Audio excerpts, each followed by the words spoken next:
करमचंद गांधी, मोहनलाल करमचंद गांधी हैं।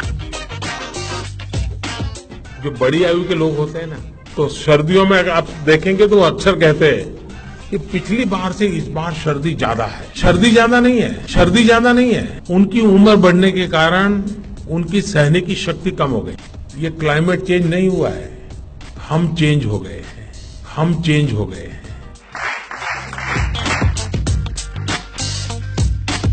भारत के 600 करोड़ मतदाताओं ने सरकार बनाने के लिए पूर्ण बहुमत दिया है।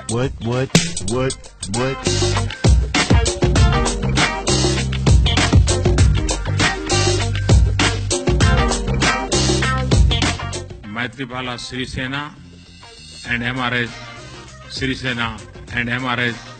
सिरिसेना। अरे ना समझे रट्टा मारेगा तो यही होगा। देख ना।